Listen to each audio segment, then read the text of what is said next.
Hi dear students, welcome to another class. This is the third part. This third part also, Nehru deals with the impact of Gandhi in Indian freedom struggle.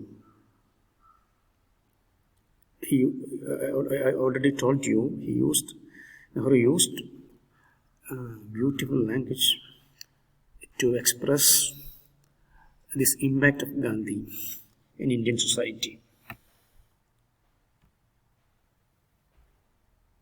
Sorry, I switched here.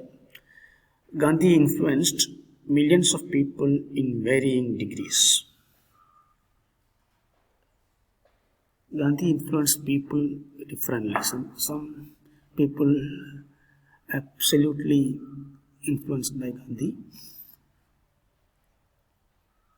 Others were partly influenced. അതായത് ഗാന്ധി എന്ന് പറയുന്നത് വളരെ അധികം ആളുകളെ പല രീതിയിൽ influence ചെയ്തു. ചിലരെ മുഴുവനായിട്ട് തന്നെ സ്വാധീനിച്ചു, ചിലരെ ഭാഗികമായിട്ട്. കുറച്ചെങ്കിലും ഗാന്ധിയാൽ സ്വാധീനിക്കപ്പെടാത്ത ഒരു മനുഷ്യനും ആ കാലഘട്ടത്തിൽ ഉണ്ടായിരുന്നില്ല എന്ന് പറഞ്ഞു വരുന്നത്. His call of action was twofold. His action involved in challenging and resisting foreign rule. There was also the action which led us to fight against our own social evils. Gandhi's action was twofold. Twofold means it is based on two things.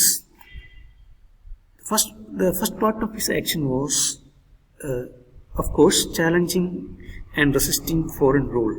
The British imperialism existed in India those times. Another thing is that the evil existed within us, within Indian society. There were so many evils. For example, untouchability, caste-ridden societies, religious fanaticism, etc.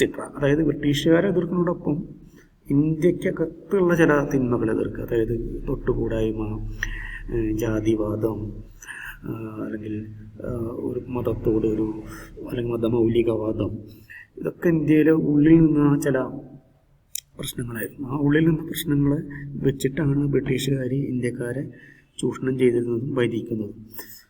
So Gandhi's action was twofold. He was against the British rule. British imperialism existed in India. At the same time, he was also against the orthodox and conventional evils existed in India in those times, like untouchability, caste-ridden societies, caste difference, for example, religious fundamentalism, etc. There were so many evils like that. National unity was the aim of Congress to fight against British hegemony. Actually,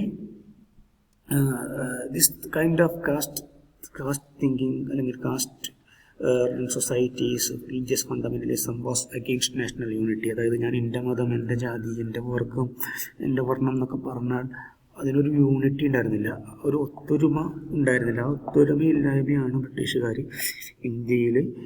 ഇന്ത്യക്കെതിരെ ഉപയോഗിച്ചിരുന്നത്. So Indian national Congress aimed national unity to fight against Britain because they want to create a casteless religion, casteless society. Also aimed society without religious fundamentalism. Congress also addressed minority issues. India is a diverse country with diverse social features. There are minority people. Congress also addressed their issues too. ഞാൻ പറഞ്ഞത് കാസ്റ്റ്ലെസ് എന്നല്ല പറയുന്നത്, കാസ്റ്റ്ലെസ് society എന്നല്ല, ഇതിൽ തിരുത്തുണ്ട്. Cast ഉണ്ടായിക്കോട്ടെ, പക്ഷെ അതിനകത്ത് നിൽക്കുന്ന Gandhi was not against caste, but he was against the superstitions and the evils existed in the caste system. The curse existed in India those time was untouchability. പ്രധാനപ്പെട്ട സമയത്ത് കാലത്ത് ഇന്ത്യയിലുണ്ടായിരുന്നൊരു അനാചാരമായിരുന്നു തൊട്ടുകൂടായ്മ. ഈ മുതിർന്ന ജാതിക്കാർ താഴ്ന്ന ജാതിക്കാരെ തൊട്ടുകൂടാ, അവർ ഇത്ര തീണ്ടാപ്പാടകലെ നിൽക്കണം, അതൊക്കെ നമ്മുടെ നാട്ടിലും ഉണ്ടായിരുന്ന സാധനമാണ്. ഇപ്പോൾ അതൊക്കെ തിരിച്ചു വരുന്നുണ്ടെന്നാണ് തോന്നുന്നു പൂർവാധിക ശക്തിയോടെ. But Gandhi was against this kind of superstitions in India. He was also against the British imperialism, British colonial power in India. So Gandhi's action was twofold. അതുകൊണ്ടാണ് ഗാന്ധിയുടെ ആക്ഷൻ ടൂഫോൾഡ് ആണെന്ന് പറയുന്നത്. അദ്ദേഹം ബ്രിട്ടൻ്റെ അതിക്രമത്തിനുമെതിരാണ്, ഇന്ത്യക്കകത്ത് നിൽക്കുന്ന അനാചാരങ്ങൾക്കും എതിരാണ്. So Gandhi was actually mingling modernism with traditional Indian values. നമ്മുടെ പാരമ്പര്യത്തോടൊപ്പം ആധുനികവാദവും അദ്ദേഹം Indian സൊസൈറ്റിയിൽ മിക്സ് ചെയ്യാണ്. And then Gandhi attacked the foundation of British imperialism. What was the foundation of British imperialism? I told you this: religious fundamentalism and caste-ridden societies. അതായിരുന്നു British ഭരണത്തിൻ്റെ അടിത്തറ എന്ന് പറയുന്നത്. ജനങ്ങളെ ജാതീയമായിട്ടും മതപരമായിട്ടും ഭിന്നിപ്പിച്ച് നിർത്തുക. നിങ്ങൾ സോഷ്യൽ സ്റ്റഡീസിലൊക്കെ പഠിച്ചിട്ടുണ്ടാവും ഡിവൈഡ് ആൻഡ് റൂൾ എന്ന്. So Gandhi found that this is the foundation of British imperialism, so he attacked this foundation. അടുത്ത സംഭവം വലിയൊരു സംഭവം. Titles were to be given up, so the popular respect for these British given titles were disappeared. Gandhi created a new culture because titles or awards given by British were prestigious those times. It was respectable. Gandhiji taught people to give up these titles. Give up means ഉപേക്ഷിക്കുക. അതായത് Britain കൊടുക്കുന്ന ആദരവ്, അവർ കൊടുക്കുന്ന award, അവർ കൊടുക്കുന്ന അംഗീകാരങ്ങൾ വലിയ ബഹുമതിയായിട്ടാണ് അന്നത്തെ ആളുകൾ കൊണ്ടുവരുന്നത്. ഗാന്ധി അത് ത്യജിക്കാൻ, അതിൻ്റെ ആദരവ് ജനങ്ങൾക്കിടയിൽ കുറയ്ക്കാൻ ഗാന്ധി ശ്രമിച്ചു. അതായത് നമുക്കിപ്പോഴും വെള്ളക്കാരോടുള്ള ആരാധനയാണ് നമുക്ക് അവരോടുള്ള വിധേയത്വമായിട്ട് മാറുന്നത്. Gandhi try to create a new culture because cultural change is the precondition of political change. അതായത് സാംസ്കാരികമായിട്ടൊരു സമൂഹം മാറിയാലേ അവർക്ക് രാഷ്ട്രീയപരമായിട്ട് മാറാൻ പറ്റുള്ളൂ. ഒന്നും കൂടി ലളിതമായിട്ട് പറഞ്ഞാൽ ബ്രിട്ടീഷ് അവാർഡുകൾ അല്ലെങ്കിൽ ബ്രിട്ടീഷ് സിസ്റ്റം, ബ്രിട്ടീഷുകാർ പറയുന്ന ശരികളെല്ലാം ശരിയാണെന്ന് തല കുലുക്കി സമ്മതിക്കുന്ന ഒരു സംസ്കാരം മാറിയാലേ ഇന്ത്യക്ക് ഇന്ത്യയുടേതായ തനത് രാഷ്ട്രീയ സംസ്കൃതി ഉണ്ടാവുള്ളൂ. അതാണ് ഗാന്ധി. അതുകൊണ്ട് Gandhi taught people to give up British recognitions, British awards, British titles. So the popular respect for these British given titles were disappeared. Gradually ഈ ആളുകൾക്ക് ഈ ബ്രിട്ടൻ കൊടുക്കുന്ന അവാർഡ്, ബ്രിട്ടൻ കൊടുക്കുന്ന അംഗീകാരത്തോടെ കൊണ്ടുവന്ന ബഹുമാനം മെല്ലെ മെല്ലെ നഷ്ടപ്പെടുക. അതായത് Gandhi brought back Indians to Indianness. അവർ ഇന്ത്യയുടെ ഭാരതീയതയിലേക്ക് ഗാന്ധി ഇന്ത്യക്കാരെ തിരിച്ചു കൊണ്ടുവരിക ബ്രിട്ടീഷുകാരോടുള്ള ആരാധനയിൽ നിന്ന്.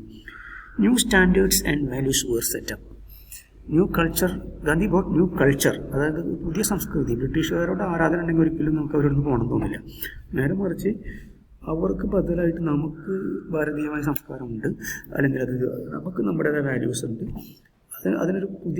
അതിനെതിർക്കാൻ പുതിയൊരു സംസ്കൃതി ക്രിയേറ്റ് ചെയ്യുകയാണ് ഗാന്ധി ചെയ്യുന്നത്. അതായത് അവരുടെ കൊല്ലക്കൂട്ടുകൾ, അവരുടെ വസ്ത്രങ്ങളോട്, അവരുടെ രീതികളോട്, അവരുടെ ഭക്ഷണ രീതികളോട്, അവർ തരുന്ന അംഗീകാരങ്ങളോടൊക്കെ നമുക്ക് വലിയ മതിപ്പായിരുന്നു. ഗാന്ധി മതിപ്പ് അങ്ങോട്ട് ഇല്ലാതാക്കി. Even rich and affluent people were the part of this change. Even rich people, affluent means highly rich people followed the ways of Gandhi. They opted simple and humble life like Gandhi. They also followed the Gandhian life, means simple and humble. Gandhi അങ്ങനെ സാധാരണ ഒരു വസ്ത്രമാണ്, ഷർട്ടിടില്ല, അദ്ദേഹത്തിൻ്റെ വസ്ത്രം നിങ്ങൾ കണ്ടിട്ടുണ്ടാവും. അപ്പോൾ കയ്യിൽ കോട്ടും സൂട്ടൊക്കെ ഇടാൻ അതൊക്കെ അന്തസ്സായിക്കൊണ്ട് അതുപോലെ കോട്ടും സൂട്ടൊക്കെ ഇട്ട് നടന്നിരുന്ന ആളുകളും ഗാന്ധിയെ പോലെ ലളിതമായ ജീവിതവർഗത്തിലേക്ക് വന്നു. That was a blow to British power in India, severe blow. He sent Congress leaders to the villages. The peasants was shaken up and he began to emerge from his shell. അടുത്ത പ്രധാനപ്പെട്ട ഒരു movement ആണ്. Actually the change must begin from the lower layer of the society. ഏതൊരു മാറ്റവും സമൂഹത്തിൽ തുടങ്ങേണ്ടത് സമൂഹത്തിൻ്റെ താഴെ തട്ടിൽ നിന്നാണ്. ഏത് നേതൃത്വവും ആദ്യം മനസ്സിലാക്കേണ്ടത് താഴെ തട്ടിൽ നിന്ന് ഉള്ള ആളുകൾ അപ്ലിഫ്റ്റ് ചെയ്ത് കൊണ്ടുവന്നാലേ only the upliftment of the lower layer, the poor,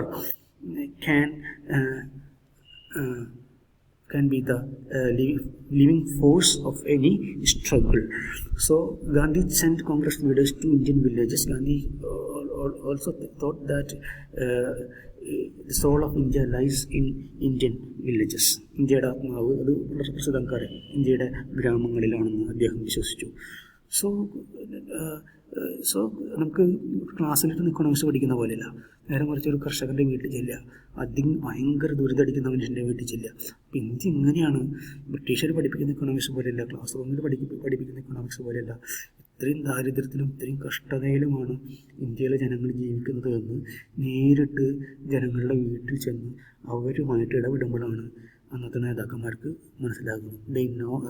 they learned economics from real life. They learned Indian economics from real life. ഇപ്പോൾ ക്ലാസ് റൂമിൽ പഠിപ്പിക്കുന്ന എക്കണോമിക്സ് അല്ല, ഇതാണ് ഇന്ത്യയുടെ എക്കണോമിക്സ്. ഇന്ത്യയിലെ കർഷകർ എങ്ങനെയാണ് ജീവിക്കുന്നത്, ഇന്ത്യയിലെ നെയ്ത്തുകാർ എങ്ങനെയാണ് ജീവിക്കുന്നത്, ഇന്ത്യയിലെ തോട്ടിപ്പണിയെടുക്കുന്നവർ എങ്ങനെയാണ് ജീവിക്കുന്നത്, ഇന്ത്യയിലെ മീൻ പിടിക്കാൻ പോകുന്നവരെങ്ങനെയാണ് ജീവിക്കുന്നത് എന്ന് അവർക്ക് നേരിട്ട് അപ്പോൾ ഇന്ന് അത്തരം നേതാക്കൾ കുറവാണ്. അല്ലെങ്കിൽ ഗാന്ധിയോളം എന്തുകൊണ്ട് ഒരു നേതാവിന് ഇൻഫ്ലുവൻസ് ഉണ്ടാകുന്നു എന്ന് ചോദിച്ചാൽ ഒരു കാരണം അയാൾ പലപ്പോഴും നേരിട്ട് ജനങ്ങളുടെ ഇടയിലേക്ക് ഇറങ്ങിച്ചെല്ലുന്നു എന്നുള്ളതുകൊണ്ട് കൂടിയാണ്. അപ്പോൾ ഗാന്ധി ചെയ്തതാണ്, ഒന്ന് ബ്രിട്ടീഷുകാരുടെ സംസ്കാരത്തെ നമ്മുടെ സംസ്കാരത്തെക്കാൾ മികച്ചതല്ല എന്നൊരു ഒരു ഒരു ഒരു ട്രെൻഡ് അദ്ദേഹം ജനങ്ങളുടെ ഇടയിൽ സൃഷ്ടിച്ചു. അതുകൊണ്ട് തന്നെ അവർ കൊടുക്കുന്ന ആദരവുകൾ, ടൈറ്റിലുകൾ, അവാർഡുകളൊക്കെ വേണ്ടാന്ന് വയ്ക്കുന്നതിലും അഭിമാനം ജനങ്ങളിൽ ഉണ്ടാക്കി. രണ്ട് ഭയമില്ലായ്മ, അഹിംസ, ലാളിത്യം പോലുള്ള പുതിയ മൂല്യങ്ങൾ ബ്രിട്ടീഷുകാർക്കെതിരായിട്ട് ഗാന്ധി ജനങ്ങളിൽ പടർത്തി. സമ്പന്നർ പോലും അത് ഫോളോ ചെയ്യാൻ തയ്യാറായി.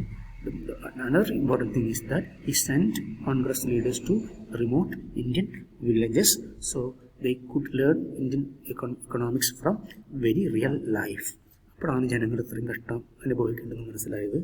അവരെ ഈ ദേശീയ സ്വാതന്ത്ര്യ സമരത്തിൽ ഭാഗമാക്കിയാൽ നമുക്ക് സ്വാതന്ത്ര്യം കിട്ടും, ഇന്ത്യൻ സ്വാതന്ത്ര്യ സമരത്തിൽ വലിയൊരു മാറ്റത്തിന് തുടക്കമാകുമെന്നൊക്കെ മനസ്സിലാക്കിയത്. So that was an important move from Gandhi and Indian National Congress. So Gandhi realized that change can produce only by the poorest lower layer of the society, by the upliftment of the lower layer of the society, the poor section of the society. It was a revolutionary movement. Okay, see you in the next class. Have a nice day.